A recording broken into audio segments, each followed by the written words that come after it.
Անցնող շաբաթվա մարզային անցուդարձով եթերում Լոռու մարզպետարանի տեղեկատվության և հասարակայնության հետ կապերի բաժնի մարզպետարանի ժամհաղորդումն է, ես Անի Շահբազյանն եմ, բարև ձեզ։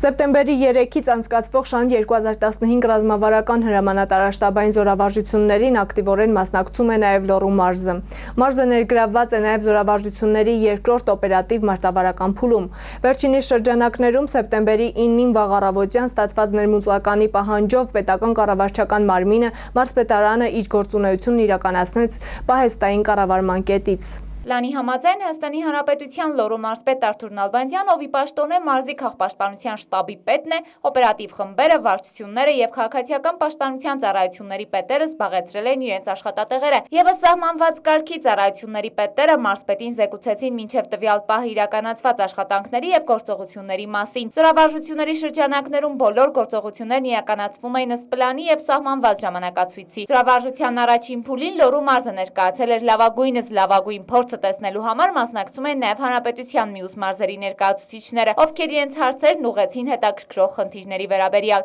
Իսկ ահա մարզի ղեկավարը Շանթ 2015-ը բոլորիս համար լուրջ քննություն համարեց։ Երբ որ անցանք լրիվ պատրաստականության աստիճանի, մենք տեսանք, որ այս զորավարժություններին բոլոր ծառայությունները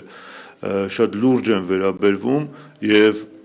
լուրջ վերաբերվելու դեպքում համագործակցությունը ստացվում է ամենաբարձր մակարդակով։ Արտակարգ իրավիճակներում մարզային կառավարման կետը լիովին համապատասխանում է պահանջվող չափորոշիչներին, առկա են բոլոր անհրաժեշտ պայմանները նման իրավիճակներում լիարժեք գործելու համար, ասում է Հայաստանի Հանրապետության զինված ուժերի գլխավոր շտաբի ռազմավարական պլանավորման վարչության 3-րդ բաժնի պետ գնդապետ Արմեն Ղալեչյանը։ Գնդապետ Ղալեչյանը որպես զինված ուժերի գլխավոր շտաբի ներկայացուցիչ կատարված աշխատանքները գնահատեց լավ։ Բոլորը գործում են ըստ պլանների, նախորոք պլան կա նախանշված, ըստ ժամանակացույցերով, ըստ ժամերի, թե կոնկրետ որ մարմինը ինչ գործողություններ պետք է կատարի։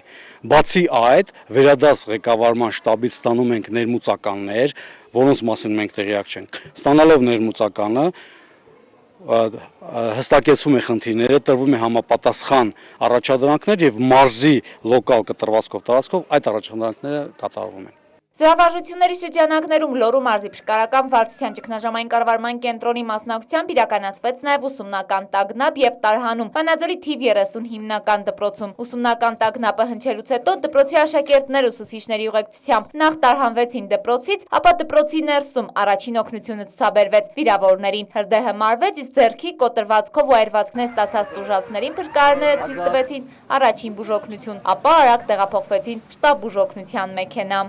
Հակառակորդը հարձակման անցել է ուղղությամբ հնարավոր 10 կիլոմետր զոնային մոտեցել է Վանաձոր քաղաքին եւ նա տարհանում է բնակչությունը եւ դպրոցները։ Որպեսզի արագ կատարվի գործողությունը, դպրոցները առանձին տրամադրվում են բոլոր տեխնիկական միջոցները եւ հնարավորությունները եւ նրանք տարհանվում։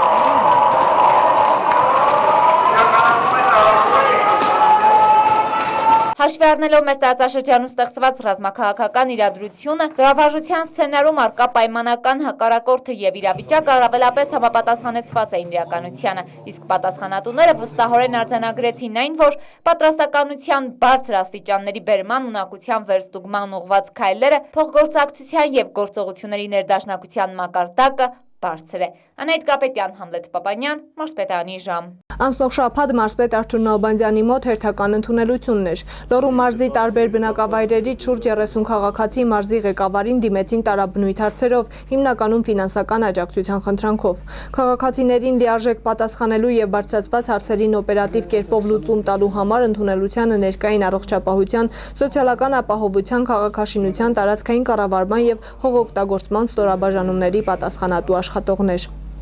Ընդհանուր առմամբ ֆինանսական աջակցության խոստում ստացան 8 քաղաքացիներ։ Ընդունելության եկած մի խումբ քաղաքացիներ դիմեցին ընտանեկան նպաստի իրավունքի վերականգնման, բնակարանային պայմանների բարելավման, բնակարանի գազաֆիկացման եւ այլ հարցերով, որոնց մարզպետն ու ստորաբաժանումների պատասխանատուները տվեցին համապատասխան պարզաբանումներ։ Էլեկտրոնգործարանի բազայի վրա հիմնվեց Չինվան ՍՊԸ-ն, դեռ 2001-ից 2014-ին ընկերությունը իրականացրել է Չինաստանից ներկրված 700-ից ավելի տրակտոր եւ դրանց ավելի քան 3000 կցորդիչ սարքավորումներ։ Անցնող շաբաթ Լոռու մարզպետն ընկերությունում էր։ Չինվանը ձեռնարկեց նաև գյուղսարքավորումների սեփական արտադրություն եւ դրանց ընթացիկ ու կապիտալ վերանորոգումները։ Այսօր գործարանն ունի 5000 քառակուսի մետր տարածքով բանջարաբոստանային կուլտուրաների ջերմոցային տնտեսություն։ Մարզի ղեկավարը տեղում է ծանոթանում պայմաններին ու հնարավորություններին։ Այն ձեռնարկությունները, որոնք խորհրդային տարիներին աշխատել են, արդյոք այս վիճակով հեռանկար ունեն թե չէ, եւ եթե լինեն ներդրումային ծրագիրեր, արդյոք մենք ի վիճակի կլինենք նոր աշխատատեղեր բացել։ Փորձում ենք մեր այցելությունների շնորհիվ մենք ինքներս հասկանալ, թե ինչ ներդրումային ծրագրեր կարող ենք իրականացնել։ Հիմա մենք պայմանավորվեցինք սեփականատիրոջ հետ, որ մյուս շաբաթ այցից հետո անպայման նստենք քննարկենք, առավել եւս ինքը ունի առաջարկություններ, բիզնես ծրագրեր։ Ընկերության տնօրեն Սամվել Նաջարյանը մարզպետին ուղեկցեց գյուղսարքավորումների արտադրամաս, ծանոթացրեց թողարկվող արտադրատեսակներին, ընդգծելով, որ իրեն ձեռնարկության թողարկած հնձիչները, խոթավակները, գութաններն ու փորիչները ոչ միայն 30-ից 35%-ով մատչելի են, նաև համաշխարհային շուկայում առկա արտադրատեսակներին իրենց որակով չեն զիջում։ Ձեռնարկության արտադրանքը սպառվում է նաև Արցախում եւ Վրաստանում։ Մեր արտադրանքը որակապես չի զիջում դրսից բերած արտադրանքներին, գումարած դրան մենք մեր արտադրանքը արտադրում ենք Հայաստանի ագրարային համալսարանի ինժեներների եւ գիտնականների հսկողության տակ ենք արտադրում, իրենց նախագծերով ենք արտադրում, որոնք եւ հետեւում են մեր որակին։ Նմանատիպ այցելությունների եւ տարաբնույթ համագործակցության ուղիներ փնտրելու հիմքում ընկած է նոր աշխատատեղերի ստեղծումը, որը հնարավորություն կտա բարելավել բնակչության սոցիալական վիճակը։ Ինչ վերաբերում է ընկերության բիզնես ծրագրերին, մարզի ղեկավարի խոսքով չի բացառվում, որ դիմեն Հայաստանի Հանրապետության կառավարություն ընկերությանը տնտեսական ընդլայնման ծրագրերում ներառելու, արտադրության ծավալներն ընդլայնելու եւ որ ամենակարևորն է, նոր աշխատատեղեր ստեղծելու նպատակով։ Անահիտ Կարապետյան, Համլետ Պապանյան, Մարզպետարանի ժամ։ Շարունակում ենք թողարկումը։ Անցնող շաբաթ Վանաձորի Քիմպրոմ ընկերության շուրջ 100 աշխատակիցներ հավաքվել էին Լոռու մարզպետարանի առաջ, պահանջելով ըստ իրենց 9-ից 10 ամիսների չվճարված աշխատավարձերը։ Տեղեկացնենք, որ անցյալ տարի բազմաթիվ ցույցերից հետո նախագահի ու կառավարության ձեռնարկած քայլերի շնորհիվ վճարվեց սկսած 2009 թվականից տարբեր ամիսների համար շուրջ 400 միլիոն դրամի կուտակված աշխատավարձերի պարտքը։ Այս անգամ ցուցարարները պահանջել են հանդիպում Լոռու մարզպետի հետ։ Արթուր Նալբանդյանը մարզպետարանի բակում հանդիպել եւ լսել է ցուցարարների պահանջները։ Տեղեկացվել է, որ կուտակված աշխատավարձերի պարտքերի մի մասը մարելուց հետո անցյալ տարվա դեկտեմբերին աշխատանքից ազատված մարդկանց վերջնահաշվարկ չվճարելու հետևանք է նաեւ ընկերության չաշխատելու պայմաններում ադմինիստրատիվ ուռճացված ապարատ պահելու հետևանք։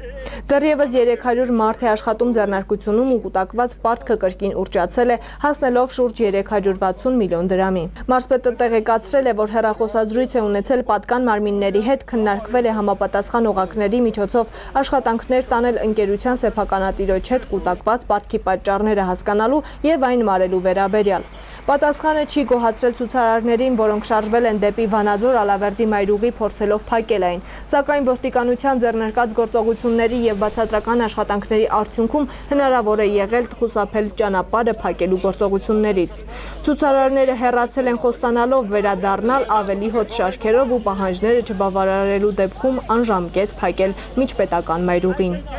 Կինս աշխատում, կգավազին եմ նստած։ Երեխեք սեն ասենք, մի բանով օգնեմ, բայց դա էլ ագործ, ես ջայր տղամարդ, չկայնամ ես իմ տունը պահ։ Համեք ինչա որոշել են բոլոր ժողովուրդը ստեղից գնա։ 11 թվականից 12 թվականը Վանաձոր Քիմպրոմի ջեկը առանձնացվեց, պետական ինչ-որ խաղերի արդյունքում առանձնացվեց, դարձավ Region Energy, մենք էլ ավտոմատ կերպով դարձանք այդ կազմակերպության աշխատակիցներ, որը մի տարվա ընթացքում որոշակի պարտքեր կուտակեց, այդ թվում նաև աշխատավարձի պարտքեր, որը այդ աշխատավարձի պարտքը ընդհանուր հաշվով 120-130 միլիոն դրամ կազմում մոտավորապես եւ ներկայությամբ դեկտեմբերից մինչև հիմա աշխատել ենք, աշխատավարձ չենք ստացել։ Առայժմ բանակցություններ են տարվում գործարանի տնօրինության եւ սեփականատերերի միջև։ Ես հրավիրել եմ գործարանի գործադիր տնօրին պարոն Սնիգիրովին։ Մենք ամբողջական նայել ենք, քննարկել ենք Ճիշտն ասած, ինձ համար անհասկանալի էր, թե դեկտեմբերի պարտքը մարելուց հետո այդքան գումարներ որտեղից նորից աշխատավարձի տեսքով կուտակվեցին։ Շատ անհասկանալի հարցեր կային, բայց մեր նպատակը նա էր, որ տնօրինությանը հասկացնենք, որ ժողովրդին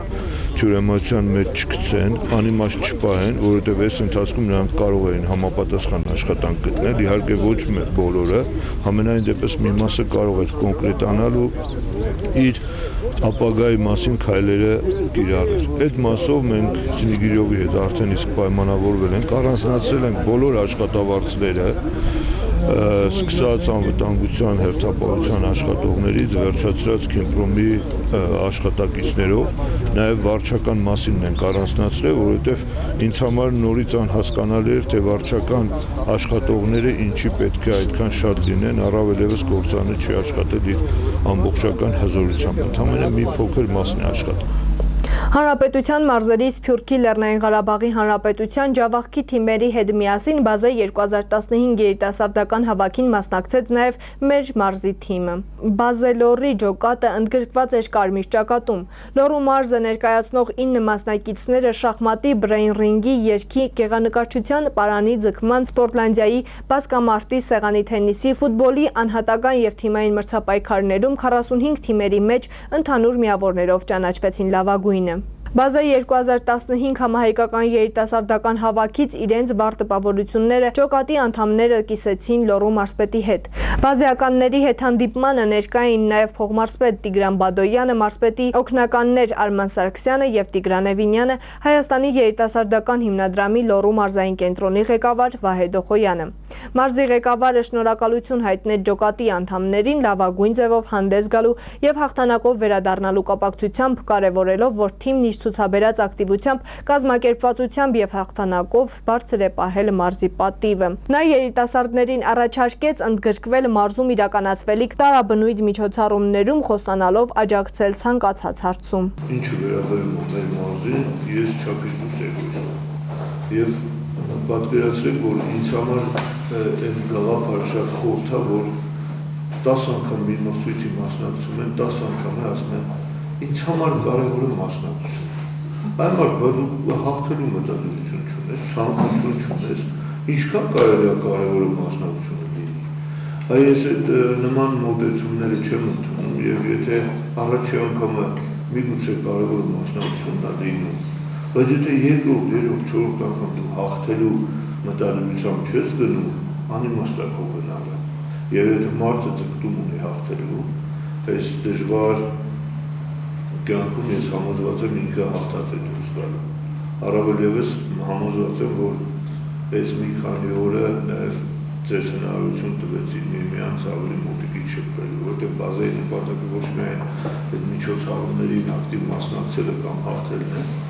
այլ նաև փորձում են մեր ակտիվ երիտասարդներին համախմբել։ Շարունակում ենք թողարկումը համայնքային նորություններով։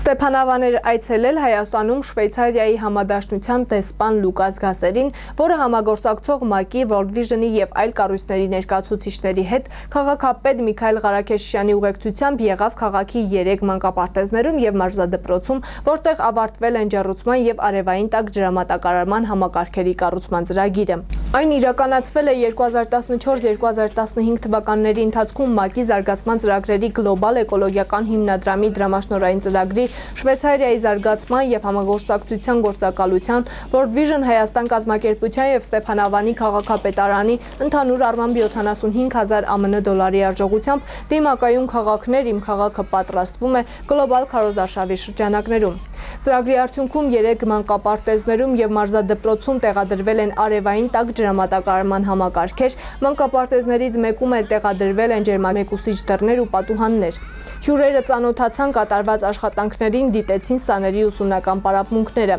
Քաղաքապետ Միքայել Ղարաքեշյանը ակտիվ համագործակցության Ստեփանավան քաղաքում աղետների ռիսկերի նվազեցման ուղղությամբ մեծ ներդրում ունենալու համար շնորհակալություն հայտնեց գործընկերներին, նրանց հանձնելով շնորհակալագրեր։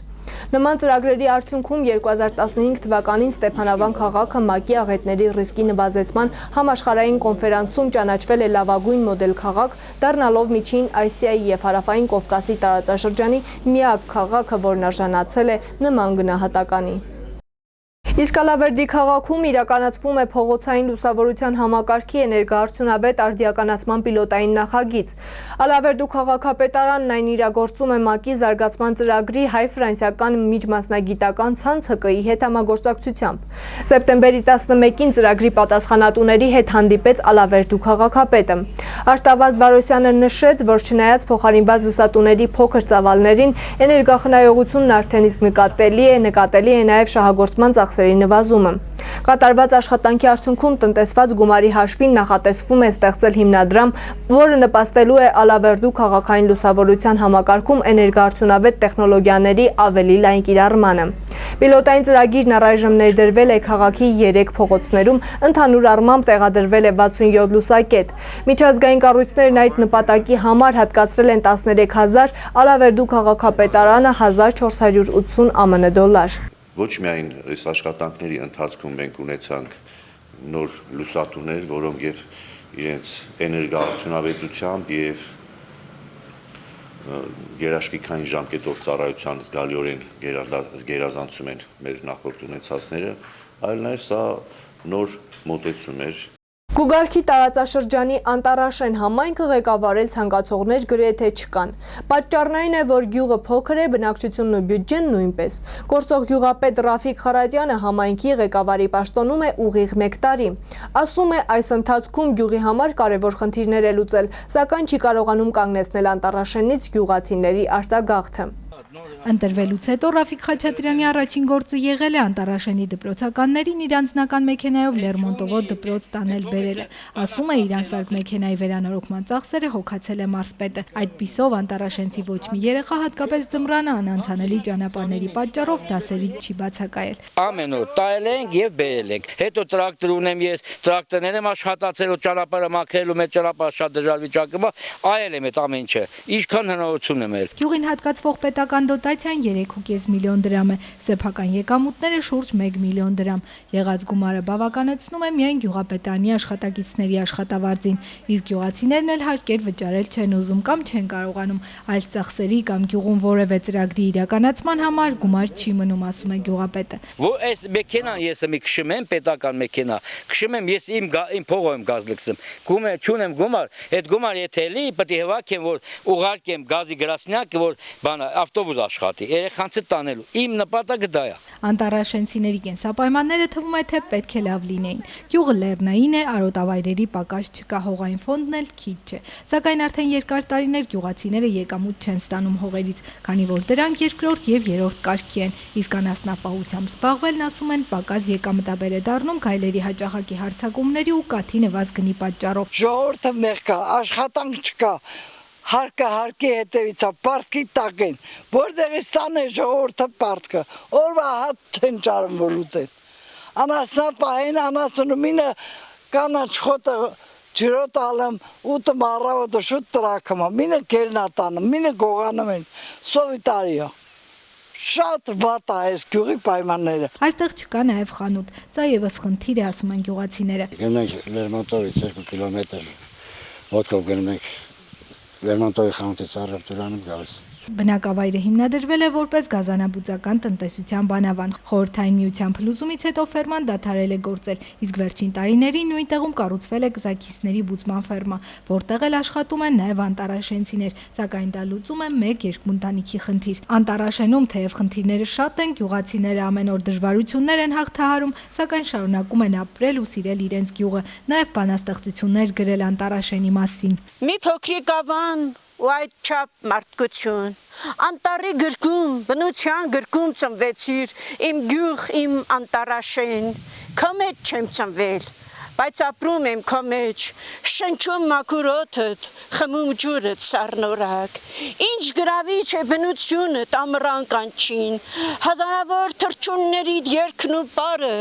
հազարավոր ծաղիկներիդ բույրն ու բուրմունքը, կարծես կախարդանք են վերում ես գյուղին։ Մերի Կոլոլյան, Արման Տիտանյան, Մարզպետարանի ժամ։ Հարթագյուղում փորձում են բազմազանեցնել կամ այսպես կոչված դիվերսիֆիկացնել բանջարաբուծությունը։ Կանգ են առել կտավատի մշակության վրա, բանն այն է, որ դարերով առաջ մշակաբույսը հատուկ է եղել մեր գյուղերի ցանքատարածություններին, որը սակայն Խորհրդային Միության վերջին տարիներին դուրս էր մղվել մշակությունից։ Վերականգնվող ավանդույթը եւ եկամուտ է բերում գյուղացիներին եւ հայաստանցիների սեղանին դնում բնապահպանական առումով առողջ սնունդ եւ նաեւ բուժամիջոց։ Հարթագյուղ համայնքում մեկնարկել է կտավհատի բերքահավաքը։ Տարիներ առաջ գյուղում սկսվեց տարածաշրջանի համար ավանդական այս բույսի մշակման ավանդույթների վերականգնումը, եւ շատերը փորձեցին իրենց հնարավորությունները այս ասպարեզում։ Գյուղում ֆիրմային խումբ ստեղծելուց հետո ձեռք բերվեցին ձեթի արտադրության անհրաժեշտ սարքավորումներ եւ կտավհատի մշակությամբ սկսեցին զբաղվել հիմնավորապես։ Զբաղվում ենք կտավհատի ձեթի արտադրությամբ, ինչպես նաեւ զուգահեռ ռապսի, արևածաղիկի, ծիրանի կորիզի, դեղցի, մի շարք յուղեր ենք ստանում սառը մամլումով, չզդված, որը պահանջված է այսօր օգտագործում են առողջական նպատակներով հիմնականում։ Տարվա սկիզբը բարենպաստ էր կտավհատի մշակության համար, սակայն ամռան վերջին տևական երաշները վնասեցին անգամ ամենաչորադիմացկուն գյուղատնտեսական մշակաբույսի ցանքերին։ Բույսը շուտ չորացավ եւ լավ չհասունացած սերմերն սկսեցին թափվել։ Կտավհատի համար հատուկ կոմբայներ չկան եւ բերքահավաքը կատարում են հացահատիկի կոմբայներով։ Նկարահանման պահին դաշտում աշխատող կոմբայնը փչացավ։ Ամռան վերջին սկսած անձրևները անհնար էին դարձնում այնուամենայնիվ ստացված յուղատու հատիկի բերքահավաքը։ Արևոտ մի քանի օր կորցներն արդեն հավասար կլինի բերքի ամբողջ կորստին։ Ուստի Հարթագյուղի ֆերմային խմբի անդամները ստիպված եղան կոմբայն բերել հարևան գյուղից։ Անցած տարվա համեմատ պակաս էր մի քիչ։ Անցած տարիներին բարձր բերքեր ենք ստացել, նույնիսկ ռեկորդային միջև 80 ցենտր ստացել ենք, այս տարի միջև 60 ստացողներ եղել են միջինը։ Ցորենի բերքը, գարի բերքներ թույլ։ Ստացված կտավհատն ամբողջությամբ մշակվում է գյուղում, սառը մամլմամբ ստացվող էկոլոգիապես մաքուր ու առողջարար ձեթն առաքվում է Մայրաքաղաք, Վանաձոր ու Գյումրի։ Բերքահավաքին սպասելիս անգործ չմնալու համար սկսեցին վերամշակել ու ձեթ ստանալ նաև Հայաստանում աճեցվող այս պտուղների կորիզներից, եւ չնայած էկոլոգիապես մաքուր ու առողջարարական նպատակներով օգտագործելու համար հարթագյուղցիների արտադրանքը մրցակցությունից դուրս է, այնուամենայնիվ վերջին տարիներին չեն կարողանում ավելացնել արտադրության ծավալները։ Պատճառը մեր երկիրներ կրվող ու ամենուր վաճառվող համանման ջերմային մամլմամբ ստացվող ոչ այնքան բարձրորակ ձեթերն են։ Աշխատում ենք, որպեսզի ընդլայնվի, դուրս գանք մեծ շուկա, գործարքներ ենք ընկում, աշխատում ենք հիմա Ռուսաստանի հետ, Վրաստանի հետ, պահանջարկ կա Գերմանիայից, դեռևս այդ ուղղությամբ աշխատանքներ են կատարվում, բայց առայժմ հստակ գործարք չի կնքվել։ Արտադրության շահութաբերությունն ավելացնելու նպատակով աշխատանքներ են տարվում չրանոցներ ստեղծելու ուղղությամբ։ Այս դեպքում կգնեն ոչ թե պտուղ վերամշակող ձեռնարկությունների թափոն համարվող դեղցի, ծիրանի ու խաղողի կորիզները, այլ գյուղացու ձեռք կբերեն միանգամից պտուղը, ինչի վերամշակումը ջրի եւ ձեթի կբարձրացնի եկամտաբերությունը, կնվազեցնի ինքնարժեքը։ Արինե Մկրտումյան, Հրաչյա Պապինյան, Լիլիթ Ջոլչյան, Մարզպետարանի ժամ։ ATP բարեգործական հիմնադրամի Մարգահովիտի տնկարանում իրենց զբաղվածության խնդիրն են լուծում Մարգահովիտի ու Հարակից գյուղերի 2 տասնյակից ավելի կանայք։ Տարվա շրջանում տնկարանի տարածքում աշխատանքը շատ է, մոլախոտերի դեմ պայքար, տնկիների բուժում։ Տնկարանի տարածքում աճեցվում է սոճի, կաղնի, հացենի, հաճարենի, թխկի եւ այլ ծառատեսակներ։ Այստեղ աճեցված տնկիները հետագայում տեղափոխվում եւ տնկվում են տարբեր բնակավայրերում։ Տիկին Անժելան Վանաձորից է գալիս Մարգահովիտ, արդեն 10 տարի է աշխատում է այստեղ, ասում է ինքն էլ տնկարանում աշխատող մյուս կանայք էլ գոհ են, որ աշխատանք ունեն։ Միայն թե ափսոսում են, որ աշխատում են տարվա մի քանի ամիսներին միայն։ Ձմեռվա շրջանում չենք աշխատում, որ ձուն է եղնում, ու հունվար, փետրվար ամիսներին դե հենց չենք աշխատում, որ ձունը շատ խորը ձուն է գալիս, չենք աշխատում, բայց դեկտեմբերին ձունը դաժե մաքրել ենք, մենք սերմը ցանել ենք։ Մեր ցանքս, այս տարվա ցանքսը լրիվ դեկտեմբերի ձունը մաքրել ենք ու ցանել։ Աշնան ցանքսը չենք հասցրել որ ցանենք, ծառատուն կա եղել, եղանակի պատճառով ուշ ենք ցանել։ Ֆիոլետովո, Լերմոնտովո գյուղերի մալականները հավատարիմ են իրենց ավանդույթներին։ Տեղի մալականներից գրեթե ոչ ոք նկարահանվել կամ զրուցել օտարների հետ չի ցանկանում, վախենալով ավագներից։ Գյուղից տարիներ առաջ հեռացած մալականները հակառակը սիրով զրուցում են, պատմում գյուղի ու գյուղացիների հոգսերի ու իրենց ավանդույթների մասին։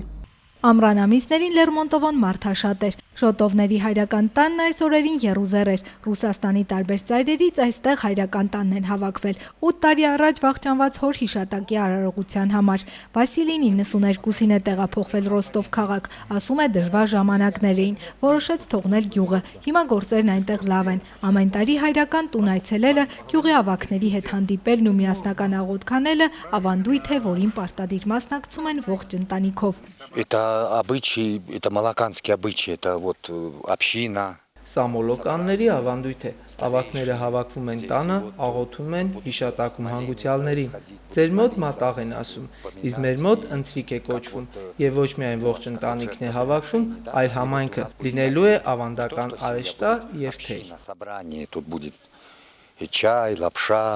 Նույն ավանդույթներ ընտանիքը փորձում է պահպանել նաև Ռուսաստանի Դաշնությունում։ Այնտեղ եւս համայնքը պարբերաբար հավաքվում է, հավատարիմ են մնում կրոնական իրենց ծիսակարգին։ Եվդակինա եւ Մարինա քույրերը եւս Լերմոնտովոյից հեռու Մոսկվայում են, բայց ամեն տարի ամռանն այստեղ են գալիս հարազատներին տեսակցության։ Ասում են ամեն անգամ ցավ են ապրում այցելելով գյուղ, որտեղ մարդիկ դժվարությամբ են վաստակում, ինչի հետևանքով էլ լքում են հարազատ գյուղը։ Очень изменилось в худшую сторону. Раньше было совершенно по-другому. Գյուղը շատ է փոխվել վատ իմաստով։ Առաջ գրիվ ուրիշ էր, հիմա քայլում եմ ու հուզվում։ Առաջ եւ ճանապարհները եւ տները բարեկարգ վիճակում էին։ Միջոցներն էլ իհարկե ուրիշ էին, իսկ հիմա շատ աղքատ են ապրում։ Средства были другие, конечно. А сейчас работы нет у людей и живут очень бедно. Раньше мы как было здесь и совхоз был, разные эти можно где работать. Նախկինում երբ կոլխոզում էին աշխատում մարդիկ լավ էր, աշխատում են եւ իրենց համար եւ պետության ու գոհ էին։ Հիմա թեև հողերը պատկանում են միայն գյուղացիներին, մարդիկ միայն իրենց համար են աշխատում, բայց դրանից վիճակը չի լավացել։ Լերմոնտովոյում ապրող թե հայերը, թե ռուսներն ու եզդիները գնումներ կատարում են հիմնականում ապառիկ կարգով, որը մարում են հիմնականում արտագնա աշխատանքի մեկնածների ուղարկած գումարներով։ Ժողովուրդը վախում են շատ վերցնին, чтобы կարանտան էլի, չէ։ Իրան չափսերը ինչպես ստանում են, այդ չափով վերցնում են։ Երևանում աշխատում շատ են молодежь, да, Ռուսաստանն են գնում, հա, молодые все почти что в России, հա։ Էսա сейчас сезону в սեպտեմբերի ու գնում են դեղ թթու դնում են ինչ են անում Ռուսաստան։ Տադամ почти սա գնում են։ Դրսում ապրող ոչ բոլոր մոլոկանների համար է գյուղն անհրապույր։ Շատերը գյուղ վերադառնալու մտադրություններ ունեն։ Թեկուզ հենց միայն նրա համար, որպեսզի երիտասարդները լավ դաստիարակություն ստանան, չհեռանան ավանդույթներից։ Молодежь гуляет, ходит, ни пьяных, ни. Տեսնում եմ այստեղ երիտասարդությունը երեկոյան քայլում է, զբոսնում։ Չկան խմողներ, ծխողներ, ամեն ինչ չափի մեջ է, ամեն ինչ լավ է։ Դա աստված, որ Ռուսաստանում էլ այսպես ապրեն երիտասարդները։ Чтобы меньше пили, меньше курили и так далее и тому подобное. Վասիլին հավատում է, որ առաջիկայում գյուղի պայմաններն ու գյուղացիների կյանքը եւս կփոխվի։ Համենայն դեպս այդ ուղղությամբ քայլեր են ձեռնարկում։ Արդեն սկսված է գյուղի մանկապարտեզի վերանորոգումը, որը տարիներ շարունակ չի գործել։ Մերի Գոլոլյան, Արման Տիտանյան, Մարզպետարանի ժամ։ Շիրակամուտի Չիչխանավանքը Լոռու մարզի հնագույն սրբավայրերից է, թվագրվում է 6-7-րդ դարերով, սակայն շրջակայքում պահպանված քարերկային թաղումները, արամեական արձանագրություններն ու կեռ սվաստիակայով փորագրված քարերը վկայում են, որ այն ավելի հին պատմություն ունի։ Իսկ եկեղեցին մեր օրերն է հասել կիսավեր վիճակում հողի տակից հազիվ երևացող պատերով։ 2008 թվականին Երկիր եւ մշակույթ համազգային բարեգործական կազմակերպության ֆինանսավորմամբ Հայաստանի Հանրապետության մշակույթի նախարարության պատմամշակութային ժառանգության գիտահետազոտական կենտրոնի սկսած պեղումների արդյունքում բացվեցին եկեղեցու հիմքերը եւ պահպանված պատերի մնացորդները։ Չիչխանավանքը Լոռու մարզի հնագույն սրբավայրերից է, թվագրվում է 6-7-րդ դարերով, սակայն շրջակայքում պահպանված քարարկային թաղումները, արամեական արձանագրություններն ու կեռ սվաստիկայով փորագրված քարերը վկայում են, որ այն ավելի վաղ պատմություն ունի։ Իսկ եկեղեցին մեր օրերին էր հասել կիսավեր վիճակում հողի տակից հազիվ երևացող պատերով։ 2008 թվականին Երկիր եւ մշակույթ համազգային բարեգործական կազմակերպության ֆինանսավորմամբ մշակույթի նախարարության պատմամշակութային ժառանգության գիտահետազոտական կենտրոնի սկսած պեղումների արդյունքում բացվեցին եկեղեցու հիմքերը եւ պահպանված պատերի մնացորդները։ 7-րդ տարից մինչև այսօր մենք երազում ենք մեր նալբանդեցիներս, որ ունենանք եկեղեցի։ Երկրաշարժի ժամանակ մենք փորձեցինք մեծ եկեղեցին, որ իմ պապի հայրն էր կառուցել, Տեր Առաքելը։ Ես նրան ծորն եմ։ Կորցրեցինք ամեն բան, մեր հավատքը կորցրեցինք։ Մենք հիմա չգիտենք թե ինչ հավատքի ենք պատկանում։ Մենք առաքելական, քրիստոնեական եկեղեցի։ Դեռևս պեղումների ժամանակ նպատակ կար վերականգնել հողին հավասարեցված եկեղեցին, ինչն այսօր իրականություն է դարձել երկիր եւ մշակույթ կազմակերպության միջոցով վանքի բարերարությունը ստանձնած Հայկ եւ Հիլդա Մանջիկյանների եւ ճարտարապետ Ստեփան Նալբանդյանի շնորհիվ։ Ի սկզբանե ինչի ընտրեցինք այս գյուղում այս պատմական հուշարձանը, խոնարհված եկեղեցին ավելի ճիշտ, որովհետև ես տեսա համայնքը ինչ սիրով է գալիս այդ խոնարհված եկեղեցուն եւ ինչ հավատքով են տեղացիները։ Այդ ամենամեծ ոգևորիչ խնդիրն է, որ մեզ ճարտարապետներիս ավելի ոգևորում է։ Ծրագիր կազմեցինք եւ որոշեցինք, որ պետքա վերականգնենք։ Երկար տարիներ պեղումները սկսվեցին, պեղումներից շատ ակնկալիքներ ունեինք, բայց ցավոք շատ չեղավ, հիմնականում ճարտարապետներից համար քարերը, բայց ուրիշ գտածոներ շատ եղան։ Վերջը բացվեց ամբողջ հատակագիծը, պարզվեց, որ 6-րդ դարին բնորոշ, 6-ից 7-րդ դարին բնորոշ տիպիկ հայկական խաչաթև հատակագծով միախորան կենտրոնագմբեթ եկեղեցի է։ Ու սկսեցինք աշխատել նախագծի վրա։ Չիչխանավանք նոծվեց Ձեռամ Գուգարաստեմի առաջնորդ Սեփու arczepiskopos Չուլջյանի, որին ներկային վերականգնող ճարտարապետը, բարերարները, պեղումներին եւ շինարարական աշխատանքներին մասնակից Ֆրանսիայի մի խումբ երիտասարդներ եւ ուխտավորներ Շիրակամուտ գյուղից։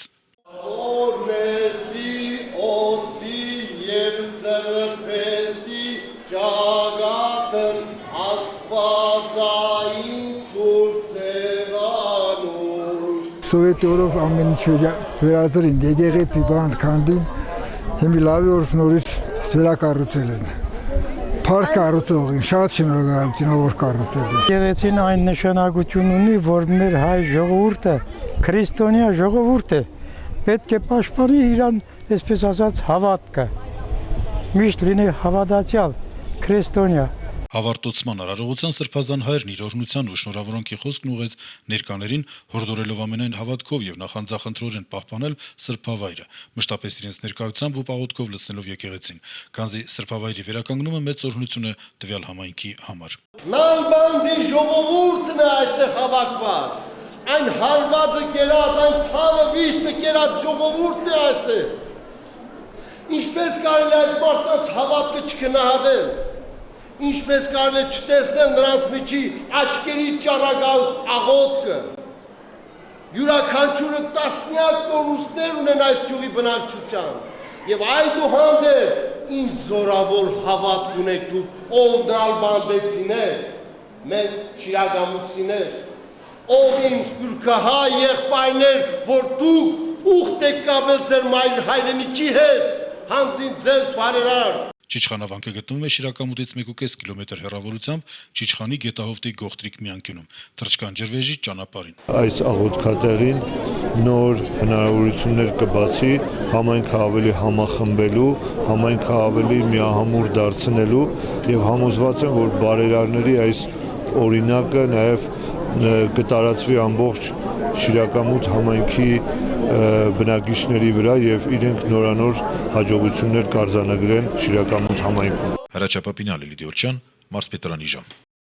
Անցնող շաբաթ եւ Կիրակի Թումանյանի տարածաշրջանը վերածվել էր մի տեսակ մարզի մշակութային բացօթյա կենտրոնի։ Միանգամից 3 փառատոն ու գյուղի օր, խորովածի ու օձունի գանձեր փառատոն, Ալավերդում Սանահինի կամրջի օր ու Հաղպատի օր Խաչվերաստոնի համընկնումով։ Սանահինի պատմական կամրջի տարածքում անցկացվեց մեկ օր մշակութային Ալավերդիում խորագիրը գրող միջոցառումը, որի ընթացքում ներկայացվեց հնամյա քաղաքի պատմությունը, մշակութային ավանդույթները, ազգային երկպար, թատերական արվեստը, նկարչությունն ու գորգագործությունը։ Ներկաները նաև ազգային ուտեստներ ու լորվա անտառների հատապտուղները համտեսելու հնարավորություններ ունեցան։ Պատմական քարեկամուրջն այս անգամ զբոսաշրջիկներին իր պատմությամբ ներկայացել էր թատերականացված բեմադրությամբ։ Նորընտիր քաղաքապետ առաջարկում է, որ Ալավերդու թատրոնի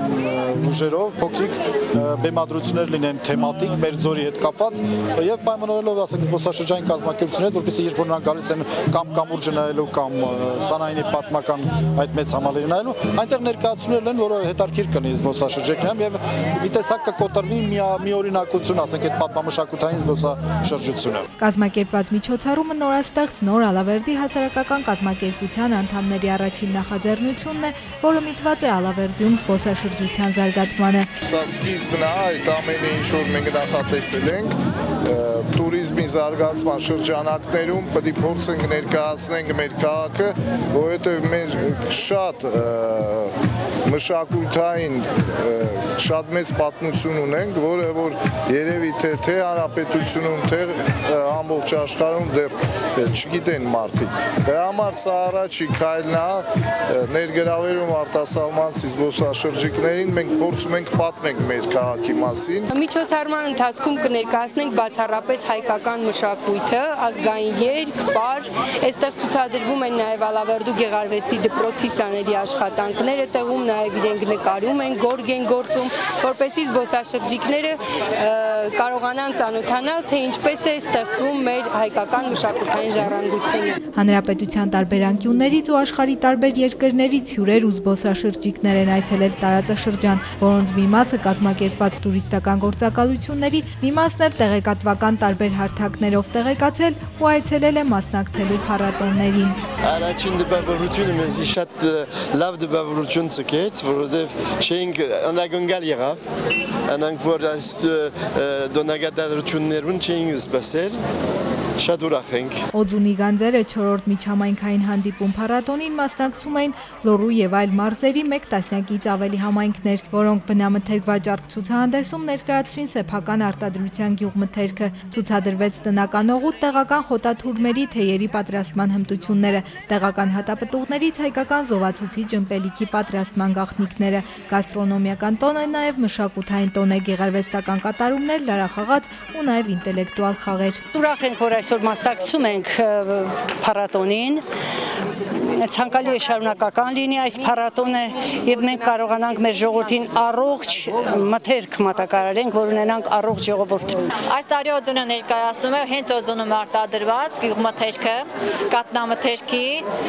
վայրի թեյերի, բույսերի, օղիների, մրգերի, բանջարեղենի, մեղրի, մուրաբաների, մի խոսքով լայն տեսականի։ Փառատոնը կազմակերպվում է հայկական միջմասնագիտական միջազգային խմբավորում ֆրանսիական կազմակերպության կողմից Ֆրանսիայի Ռոնալդ ռեգիոնի եւ մեր երկրի տարբեր տարածաշրջանների ու կազմակերպությունների միջև համագործակցության արդյունքում։ Ֆրանսիայի Ռոնալդ ռեգիոնը 2008 թվականից տարածքային զարգացման ծրագրեր է իրականացնում նաեւ Հայաստանի համայնքների միության հետ, իսկ այս միջոցառման կազմակերպման աջակցում էին Հայաստանի Հանրապետության էկոնոմիկայի նախարարությունը, Լոռու մարզպետարանը, մասնակից գյուղերի համայնքապետարանները։ Օձությունները տարի սկսում են ավելի իրենց մթերքները փորձում են վաճառել, ցուցադրել, նաև ունենք հարակից գյուղերն են մասնակցում, որոնք իրենց գյուղմթերքներն են նաև ներկայացնում եւ վաճառում։ Հանդիպում փառատոնին հատուկ հյուրի կարգավիճակով մասնակցում է կանաչ բիզնես ծրագրի շահագրգիռ գործիչներից Տան Իդեսյանը եւ Հայազգի հանրահայտ շեֆ-խոհարար Ալեն Ալեքսանյանը։ 4 տարվա ընթացքում մեր կազմակերպությունը մենք համագործակցում ենք բոլոր գյուղերի ու համայնքների հետ, որպեսզի իրենք կարողանան փառատոնի ընթացքում ոչ թե ուղղակի բերեն կիլոգրամ ու ճորբան վաճառան, այլ սիրուն տեսք ունեցող, հետո աչքը շոյող տեսք ունեցող ապրանք վաճառան։ Կազմակերպիչները նպատակ ունեն այս կերպ վերարժևորել Օձունի եւ հարևան գյուղերի տեղական արտադրության մթերքները եւ պատմամշակութային ժառանգությունը։ Մերի Կոլոլյան, Արման Տիտանյան, մարզպետարանի ժամ։ Արդեն 7-րդ անգամ անցկացվող Ախթալայի խորովածի փառատոնը կրկին վանական համալիրի շուրջն է համախմբել ոչ միայն խորոված նախընտրողներին, այլ մեկ օր բնությանն ու մեր անցյալին ավելի մոտ գտնվել ու գեղատեսիլ այս անկյունը տեսնել ցանկացողներին։ Այս անգամ փառատոնին 22-ից ավելի տաղավարներ էին ներկայացված։ Խորովածի մրցույթի մեկնարկը տրվելուց հետո մասնակից ռեստորանների ու հասարակական սննդի այլ կազմակերպությունների ներկայացուցիչներն անցնում են գործի։ Մենք թազա իտալական պորտաբելա սնկերն ենք ներկայացնում, այս պորտաբելա սնկերը կոնկրետ խորովածի համար է նախատեսված, շամպինյոնից ավելի համով է, ավելի արամատի, սոշնի։ Լարվում է երևակայությունը, հաշվառված են բոլոր հնարավոր ու անհնար մթերքներն ու համեմունքները, տեղական ու անդրծովյան, ինչը մատուցվող խորովածը կդարձնի առավել ցանկալի ու առավել օրիգինալ։ Այս միջոցառումը հայ խոհարարական ավանդույթների զարգացման եւ պահպանման կազմակերպության միջոցառումը չէ։ Այս միջոցառումը մեր Լոռու մարզի Ախթալայի տարածաշրջանի միջոցառումն է։ Այստեղ պիտի անպայման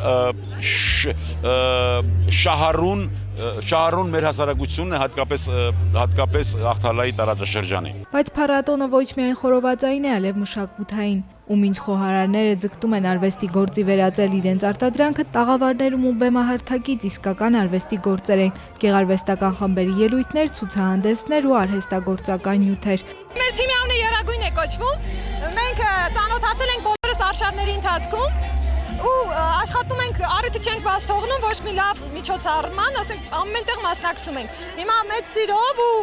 հպարտությամբ եկել ենք մասնակցելու համով հոտով ամենալավ փառատոնին։ Հաղթալայի խորովածի փառատոնը նաև հանրային սննդի զարգացման խնդիր է լուծում, քանի որ այստեղ հայտնագործված կամ ստեղծված նոր համադրումները հետագայում տեղ են գտնում նաև ռեստորանային բիզնեսում, հանրային սննդում։ Կազմակերպիչները նշում են, որ այս փառատոնն առանձնացավ մասնակիցների մեծ քանակով։ Փառատոնի մրցութային փուլն ավարտված է, խորովածը պատրաստ է եւ խստաբարո ժյուրիին ծանր աշխատանք է սպասվում առանձնացնել եւ դրվատել լավագույններին։ Սակայն անհնարին բան չկա եւ համտեսի դժվարին, բայց օգտակար աշխատանքի արդյունքում բոլոր լավագույններն արժանանում են ժյուրիի դրվատանքին ու խրախուսանքին։ Հուշանվեր նախատեսված էր նաև Լոռու մարզպետի կողմից։ Մերի Կոլոլյան, Լուսինե Փարսադանյան, Գևորգ Քոչինյան, Մարզպետարանի ժամ։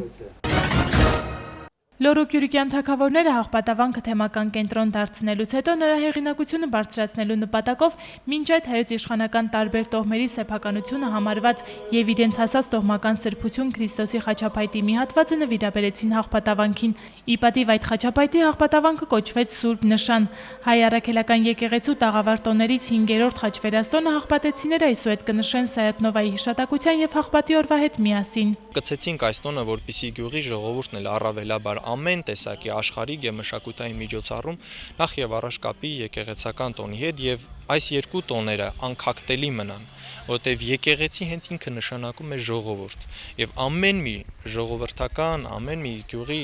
տոնակատարություն ցանկանում են կատարել եկեղեցու ժողովրդական շրջանակներում։ Եռատոնը հաղպատում նշվեց մեծ շուքով ու հանդիսավորությամբ, հաղպատավանքում հավաքված զբոսաշրջիկները, հաղպատցիներն ու այլ հյուրերը եռատոնի օրը մասնակցեցին Սուրբ Պատարագին, խաչերթին, ապա նաև մատաղորնեքին։ Հաղպատի բնակիչ Նուհե Բաբայանն ասում է, որ այս եռուզեռը գյուղացիներին շատ է ոգևորում։ Մեծ եռանդով ուժգնով ենք սպասել այսօրվանը ու ուրախ ենք, որ Հաղպատ գյուղում այսպիսի միջոցառումներ է կատարվում։ Շատ յուրահատուկ օր է բոլորիս համար, քանի որ հաղպատի տոնն ենք նշում, բացի դրա նաև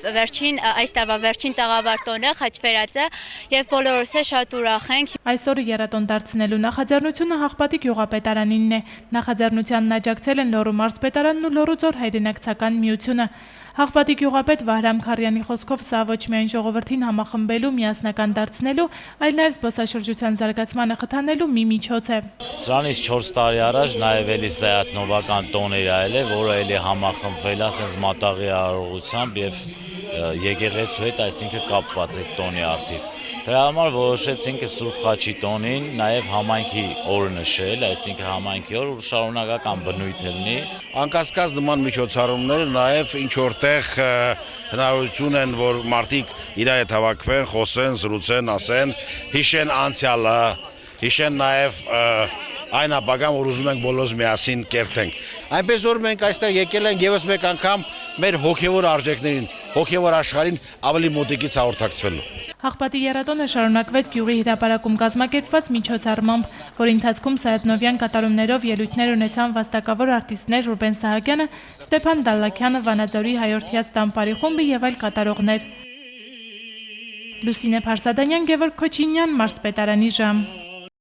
Վերջին տեսանյութն էր, հիշեցնեմ, Անկյուն Գումարած 3 եւ Ֆորտունա հեռուստաընկերությունների եթերից բացի հաղորդմանը կարող եք հետևել նաեւ Լոռու մարզպետարանի պաշտոնական կայքում lorri.gov.am։ Իսկ ես ձեզ հրաժեշտ եմ տալիս ցտեսություն։